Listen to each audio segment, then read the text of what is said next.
하나님의 말씀은 마태복음 27장 1절부터 10절까지의 말씀입니다. 마태복음 27장 1절부터 10절. 새벽에 모든 대제사장과 백성의 장로들이 예수를 죽이려고 함께 의논하고 결박하여 끌고 가서 총독 빌라도에게 넘겨주니라. 그때 예수를 판 유다가 그의 정죄됨을 보고 스스로 뉘우쳐 그 은 30을 대제사장들과 장로들에게 도로 갖다 주며 이르되 내가 무죄한 피를 팔고 죄를 범하였도다 하니 그들이 이르되 그것이 우리에게 무슨 상관이냐 네가 당하라 하거늘 유다가 은을 성소에 던져놓고 물러가서 스스로 목매어 죽은지라. 대제사장들이 그 은을 거두며 이르되 이것은 핏값이라 성전고에 넣어둠이 옳지 않다 하고 의논한 후 이것으로 토기장이의 밭을 사서 나그네의 묘지를 삼았으니 그러므로 오늘날까지 그 밭을 피밭이라 일컫느니라. 이에 선지자 예레미야를 통하여 하신 말씀이 이루어졌나니 일렀으되 그들이 그 가격 매겨진 자 곧 이스라엘 자손 중에서 가격 매긴 자의 가격 곧 은 30을 가지고 토기장이의 밭값으로 주었으니 이는 주께서 내게 명하신 바와 같으니라 하였더라. 아멘. 이 시간은 삶의 마침표라는 제목으로 함께 말씀의 은혜를 나누도록 하겠습니다. 최근 우리 동네 또 며칠 전에 그 길 건너시다가 우리 동네 분이 한 분 덤프트럭보다 좀 긴 아마 컨테이너 그런 차량에 치셔서 이제 돌아가신 사건이 바로 며칠 전에 있었습니다. 그러니까 우리는 그 언제 마침표를 찍을지는 잘 모르는 거예요.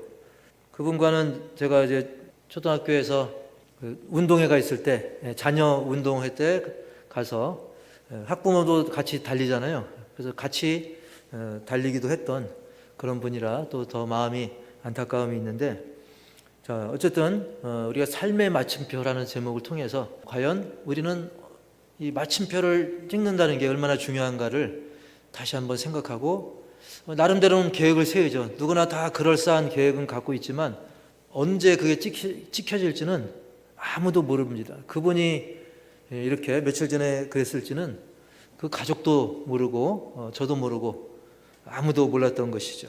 어쨌든 오늘 우리는 그 지난주에 이어서 그 베드로가 예수님을 3번씩이나 부인한 그 사건, 그리고 닭이 울면서 주님의 말씀이 떠올랐던 그 말씀을 우리가 들었는데, 오늘은 이어서 이제 드디어 새벽녘이 돼가지고 당시 이제 그 기득권자인 모든 대제사장 그리고 백성의 장로들이 예수님을 죽이려고 함께 의논을 합니다. 그리고 예수님을 결박하고 끌고 가서 총독 빌라도에게 넘겨줍니다.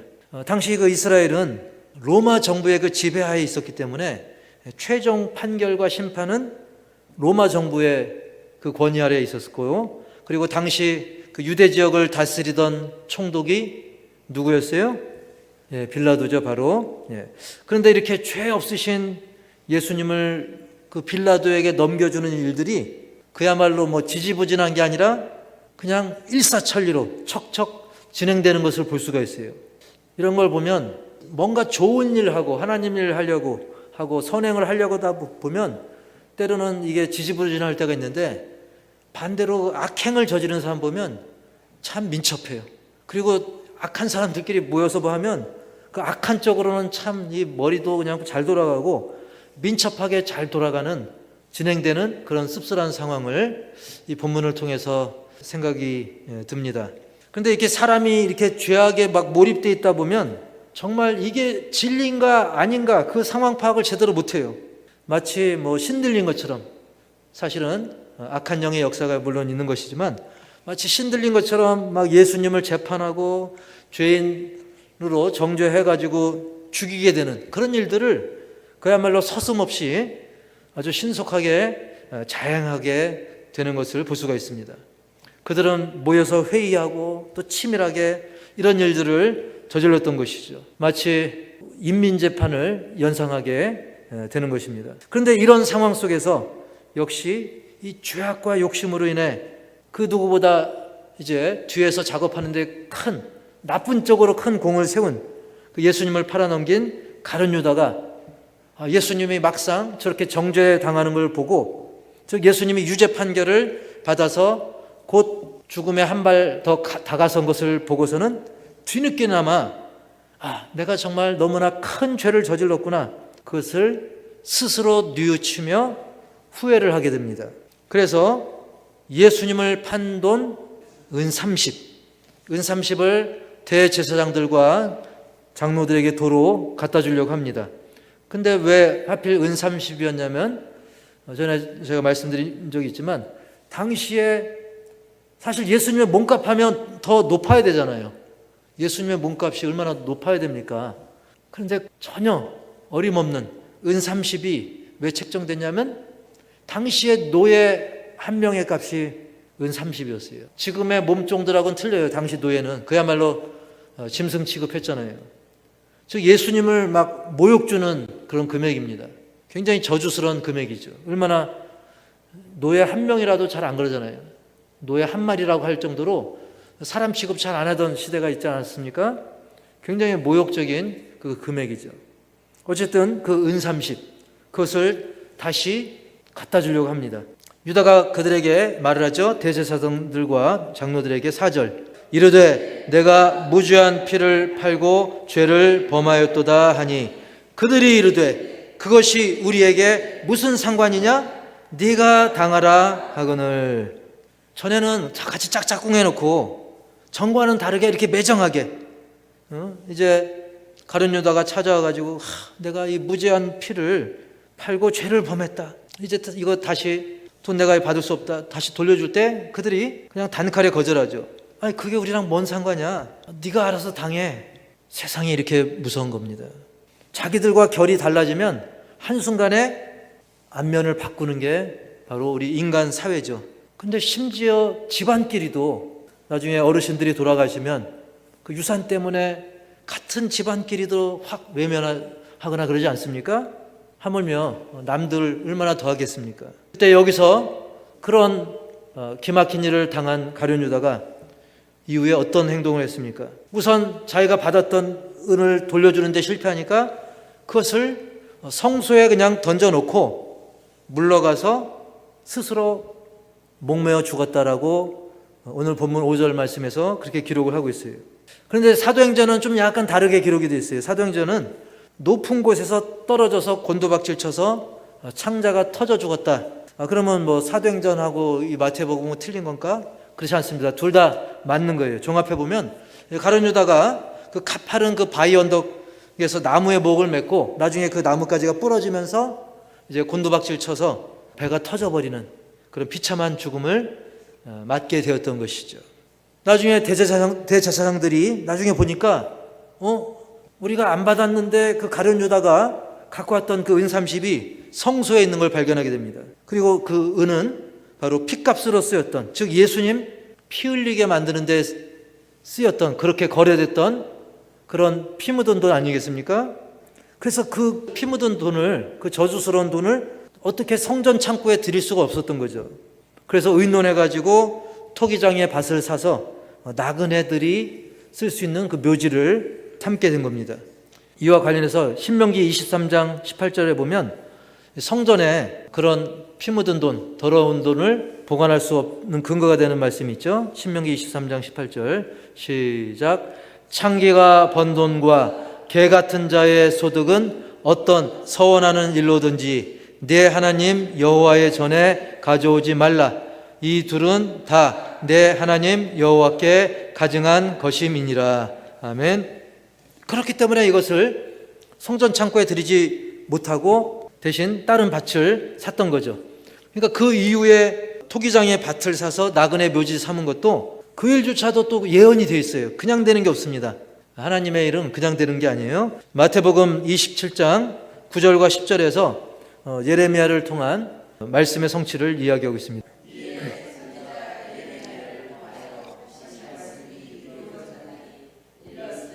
그들이 그 가격 매겨진 자 곧 이스라엘 자손 중에서 가격 매긴 자의 가격 곧 은 30을 가지고 토기장이의 밭값으로 주었으니 이는 주께서 내게 명하신 바와 같으니라 하였더라. 아멘. 이렇게 원래 구약에 있던 말씀을 이 마태복음에서 이게 인용된 내용이다. 근데 그 금액까지 딱 맞는 거예요. 그리고 토기장의 밭값 이것까지도 딱 일치하는 걸 볼 수 있죠. 그리고 스가랴서 11장 12절과 13절에도 이렇게 또 예언의 말씀이 있어요. 내가 그들에게 이르되 너희가 좋게 여기거든 내 품삯을 내게 주고 그렇지 아니하거든 그만두라. 그들이 곧 은 30개를 달아서 내 품삯을 삼은지라. 여호와께서 내게 이르시되 그들이 나를 헤아린 바 그 삭을 토기장에게 던지라 하시기로 내가 곧 그 은 30개를 여호와의 전에서 토기장에게 던지고. 아멘. 이렇게 스가랴서에서 또 예언이 됐고요. 그 외에도 예레미야 19장 1절부터 13절, 또 예레미야 18장 2절부터 12절, 또 예레미야 32장 6절부터 9절 등등 이렇게 하나님의 말씀이 구약 때 이미 예언이 되어 있고 이렇게 신약 예수님 때 성취가 되었던 거예요. 이것을 통해서 하나님의 말씀 성취는 절대적이다. 뭐 변수가 있는 게 아니라 절대적으로 하나님의 말씀은 이루어진다는 거예요. 그러니까 결국은 하나님의 말씀대로 이루어지는 줄 믿습니다. 저와 여러분은 하나님의 뜻과 그 계획과 그 말씀 안에서 예수 믿고 구원받고 천국 영생할 줄 믿습니다. 그것은 반드시 결국은 말씀대로 그 약속대로 이루어지기 때문에 그렇게 되는 겁니다. 어쨌든 이렇게 결국 가룟 유다는 안타깝게도 스스로 목숨을 끊으면서 생을 마감했고, 물론 예수 안 믿는 사람은 그런 얘기할 수 있어요. 그래도 죽는 마당에 좋은 일 했네. 나그네에게 좋은 안식처를 선사한 거 아닌가? 그런데 그렇지 않죠. 뭐 자기가 좋은 뜻으로 그렇게 한 게 아니잖아요. 자기 계획에도 없었고 자기 의도와는 다르게 그렇게 된 것이기 때문에 너무나 씁쓸한 그런 일입니다. 그래서 오늘 말씀을 보면서 이 가룟 유다, 이 인간 저 인간 하고 말 것이 아니라 우리는 좋은 믿음의 인물들과도 비교를 해야 되지만 한편으로 이렇게 안타까운 그리고 저주스러운 인물과도 좀 비교를 해볼 필요가 있어요. 그래서 혹시 나에게도 가룟 유다의 일부라도 또는 극히 일부라도 그와 같은 면은 없는가 살펴보고 교훈으로 삼아야 하는 것입니다. 오늘 가룟 유다의 안타까운 인생의 마침표를 보면서 우선 살펴보고 적용할 부분은 삶의 마침표는 금방이라는 것입니다. 멀었다고 생각하십니까? 생각보다 멀 수도 있지만 생각보다 가까이 올 수도 있습니다. 최근 우리 동네 교통사고로 갑자기 돌아가신 사건 말고도 언제라도 그리고 그 누구라도 삶의 마침표를 갑자기 찍을 수 있는 것이고 그것은 전혀 이상한 일이 아닙니다. 진짜 어떻게 될지 아무도 모르는 것입니다. 금방인 것입니다. 인생의 마침표를 찍을 날이 순간순간 다가오고 있는 거예요. 그러므로 우리는 갈라디아 3장 말씀처럼 갈라디아 3장 3절에 이렇게 말씀하거든요. 너희가 이같이 어리석으냐? 성령으로 시작하였다가 이제는 육체로 마치겠느냐? 라고 말씀하고 있어요. 즉 은혜로, 감사로, 기쁨으로 시작했다가 멸망으로, 불평, 불만, 의심, 근심, 걱정 그걸로 맞춰서는 되겠느냐? 안 된다는 거죠.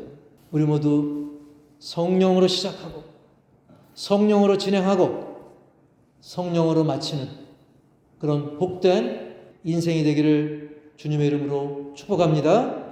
그래서 마침표까지 잘 찍자는 거예요. 성령으로 시작했으면 성령으로 마침표를 찍자는 말씀인 것입니다. 그 다음에 두 번째로는 따라서 보겠습니다. 절대로 환불되지 않는 게 있다. 절대 환불이 안 되는 게 있다는 거예요. 유다가 환불하려고 했지만 안 됐잖아요. 그래서 자기 임의로 성소에 던졌지만 자기 뜻대로 안 됐죠. 자, 절대로 환불 안 되는 게 바로 죄라는 것입니다. 죄에 대한 대가.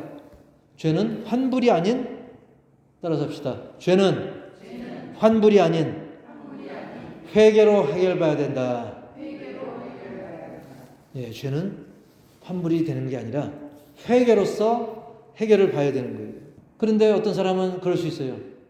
내가 염치도 없이 이렇게 살아놓고 얌체같이 주님 용서하소서 이렇게 회개하고 용서받는다는 건 양심이 허락을 안 합니다. 양심이 없죠. 어째 이럴 수 있습니까? 그거 잘못된 생각입니다. 물론 인간의 감정으로는 뭔가 이렇게 주고받고 계산적으로 생각하면 그게 맞는 것처럼 보이지만 그렇지 않습니다. 예수님이 직접 말씀하셨어요. 누가복음 5장 32절에 내가 의인을 부르러 온 것이 아니요 죄인을 불러 회개시키러 왔노라 그랬어요. 예수님께서 그렇게 아예 말씀하셨다니까요. 얘들아, 내가 의인 부르러 온 거 아니야. 걱정하지 마. 내가 죄인을 불러서 회개시키러 온 거야. 그러니까 너희들 막 좀 찔린다고, 찔리는 게 있다고, 염치 없다고 그것 때문에 주저하면 안 돼. 그것 때문에 미루면 안 돼.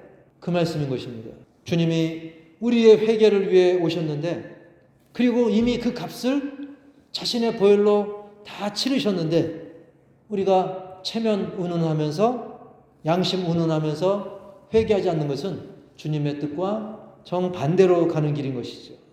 어떤 사람은 또 그런 주장할 수 있습니다. 그렇다면 어쨌든 유다가 회개한 거 아닐까요? 가룟 유다가 회개한 거 아닐까요?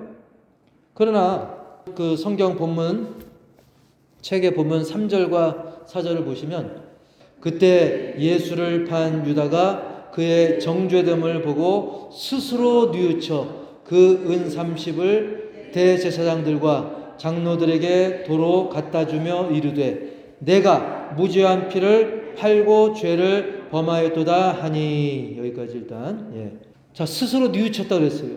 일단 3절에 보면 예수님이 정죄되는 그걸 보더니 스스로 뉘우쳤다고 했습니다. 그리고 그 돈을 환불하면서 뭐라 그러냐면 내가 무죄한 피를 팔고 죄를 범하였도다. 스스로 뉘우쳤고 자기 죄를 인정했습니다. 하지만 이게 온전한 회개라는 건 아니라는 거예요. 온전한 회개하고 그냥 감정적으로 정서적으로 뉘우치는 거하고는 다릅니다. 깨닫는 것, 그리고 감정적으로 뉘우치는 것, 심지어 고백까지도 가룟 유다는 했지만 그것도 알고 보면 하나님 앞에 제대로 한 게 아닙니다. 예수님께 제대로 한 것도 아닙니다. 누구한테 했냐면 그 관계자들, 제사장들 그리고 장로들 앞에서. 그들도 사실은 같은 편이잖아요. 여전히 죄인들이잖아요. 죄인들 앞에서 당장에 자기 좀 찔린 거, 마음 좀 안 좋은 거, 그거 어떻게 해결하려고 그 죄인들 앞에서 한 거지 하나님 앞에서 온전한 회개가 아니었던 것입니다. 가룟 유다의 그 문제점이 여기 있었던 것이죠. 우리가 그냥 별 생각 없이 읽으면 스스로 뉘우쳤고 돈도 다시 갖다 줬고 내가 무죄한 피를 팔고 죄를 범했다. 이렇게 뭔가 자신의 죄를 인정한 것처럼 보였지만 사실은 그냥 감정적인 것, 그리고 순간적인 일시적인 그런 상황이었던 것이죠. 우리가 운전으로 표현하면 도로에 가면 이제 유턴 표시가 있습니다. 뭔가 잘못 갔다. 그러면 일단 멈춰가지고 차를 돌려서 바른 방향으로 가야 되는 겁니다. 이게 완전한 유턴을 실행하는 것이죠. 그런데 그렇지 않고 가다가 잘못 갔냐 하고 멈추기만 한다든지 아니면 가다가 그냥 좌회전 해버리거나 우회전 해버리거나 그건 또 완전히 다른 문제입니다. 완전히 제대로 유턴하자. 신앙의 유턴을 제대로 해야 된다는 거예요. 그리고 만약에 그가 당시에 진짜로 회개한 게 맞다고 한다면 진정한 회개는 거기에 합당한 열매가 있어야 돼요. 회개에 합당한 열매. 진정한 회개에 걸맞는 태도와 삶의 변화가 있어야 됩니다. 그거를 회개에 합당한 열매라고 그래요. 예수님이 마태복음 3장 8절에 이런 말씀 있죠. 그러므로 회개에 합당한 열매를 맺고 라고 그랬어요. 따라서 합시다. 회개에 합당한 열매. 그 열매가 나타나야 된다는 거예요. 그런데 가룟 유다는 어땠습니까? 한때 같이 손잡았던 그 죄의 무리들에게 면박을 당하니까 그는 대책 없이 그 더러운 물질, 그 은 30을 성소에 던져놓고는 스스로 목매고 생을 마감해버렸습니다. 이게 한때 예수님의 제자로서 지냈던, 짧으면 짧다 길면 길다 할 수 있는, 근데 다른 누구도 아닌 예수님과 3년은 이거는 얼마나 이게 진한 3년이겠습니까? 그랬던 제자로서 본인도 안 좋지만 얼마나 다른 사람들에게도 안 좋은 영향력을 미치겠습니까? 만약에 저의 제자가 뭐 엉뚱한 일을 저지르고 나중에 회개도 제대로 안 하고 엉망으로 살다가 생을 이런 식으로 마감했다 그러면 저나 또 제 지인들에게도 안 좋은 영향력을 끼치는 거죠. 하물며 예수님의 제자였던 그가 본인만 죽고 마는 게 아니라 굉장히 부정적인 영향력을 많이 끼친 것이겠습니까? 그래서 한때는 촉망받던 예수님의 제자의 위치, 그는 그의 삶의 마침표를 완전히 잘못 찍어가지고 영원한 오점을 남기고 말았던 것이죠. 요즘 뭐 TV라든지 뭐 뉴스 매스컴을 통해서도 우리가 가끔 그런 거 보잖아요. 야, 저분 참 이미지 좋았는데, 괜찮은 분인 줄 알았는데, 저분 참 잘 나가는 분이구나 했는데, 이게 뭔가 할 정도로 정말 마침표를 잘못 찍은, 마무리가 안 좋은 경우를 우리가 종종 보지 않습니까? 그래서 우리가 흔히 그런 표현 요즘 가끔 쓰죠. 웰빙 못지않게 뭐라고 또 해요? 웰다잉. 웰빙은 잘 사는 거, 웰다잉은 잘 죽는 것. 여러분, 웰빙이 중요합니까? 웰다잉이 중요합니까? 사실 둘 다 중요하죠. 사실 둘 다 중요합니다. 그런데 그 중에 하나만 꼽아야 된다고 하면 뭘 꼽아야 될까요? 그렇죠. 잘 죽는 것. 웰다잉. 웰빙 너무 중요합니다. 그러나 웰다잉이 더 중요하죠. 예를 들면 출발과 과정은 너무 좋았는데 마무리를 엉망을 했다. 경주도 마찬가지죠. 옛날 어르신들 말로 여의 땅 해서 잘 출발하고 막 잘 달리고 또 선두로 했는데 결승점 앞에서 꼬꾸라졌다. 그러면 그건 뭐 아무 상급이 없죠. 그러나 출발해서 총소리 늦게 반응해서 늦게 출발하고 과정에서도 좀 뒤처졌지만 어설펐지만 마무리를 잘했다. 그게 더 좋은 일이죠. 유다를 보면 그래도 짬짬이 예수님의 제자로서 나름대로 뭐 역할을 했고 그 와중에도 자기 이속도 잘 챙겼어요. 어떻게 보면 그냥 사람들 볼 때는 웰빙처럼 보였을 수 있습니다. 하지만 마침표가 어떻습니까? 최악의 마침표, 가장 안 좋은 다잉, 웰다잉이 아니라 워스트 다잉을 찍었어요. 반면에 과정 중에는 막 티격태격하고 울퉁불퉁 좌충우돌, 거기에 어울리는 바울도 마찬가지죠.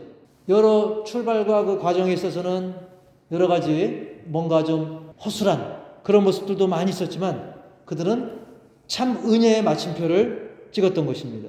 말씀 또 제목에, 오늘 말씀 제목에 마침표가 들어가기 때문에 말씀을 준비하면서 떠오르는 단어가 있었습니다.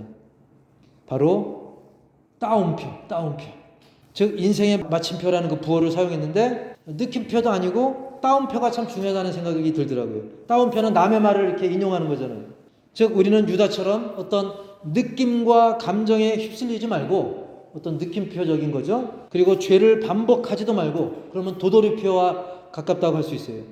느낌표도 아니고 도돌이표도 아니고 우리는 바로 따옴표. 믿음의 선진들이 영원토록 변함없는 하나님 말씀의 따옴표. 그래서 하나님의 말씀을 묵상하고 하나님의 말씀을 전하고 또 하나님의 말씀을 실천하는, 즉 하나님 말씀의 따옴표의 삶을 살아야겠다. 할렐루야. 그래서 막 이런저런 인간의 느낌에 휘둘리지 말고 죄를 반복하는 그걸 도돌이표로 계속 죄를 반복하지 말고 오직 따옴표. 뭘 따오냐? 바로 하나님의 말씀을 묵상하고 인용하고 증거하고 실천하는 그런 따옴표 인생. 그럴 때 온전한, 멋있는, 확실한, 기쁨 충만한 그런 마침표를 찍게 될 줄 믿으시기 바랍니다. 심지어 예수님도 말씀의 따옴표, 예수님도 말씀을 인용하셨잖아요. 예수님도 말씀을 인용해서 사탄을 물리치시지 않으셨습니까? 그래서 오늘 우리가 이 말씀을 통해서 안타까운 이 가룟 유다의 모습을 보면서 우리는 바울이나 베드로가 보여줬던 것처럼 하나님 은혜 가운데 참 회개와 그에 합당한 열매 맺는 삶을 살아서 우리들 생의 마침표를 복된 마침표, 진정한 웰다잉, 복된 마침표, 은혜로운 마침표로 완성하는 멋진 인생, 멋진 2026년 다 되기를 주님의 이름으로 간절히 축복합니다.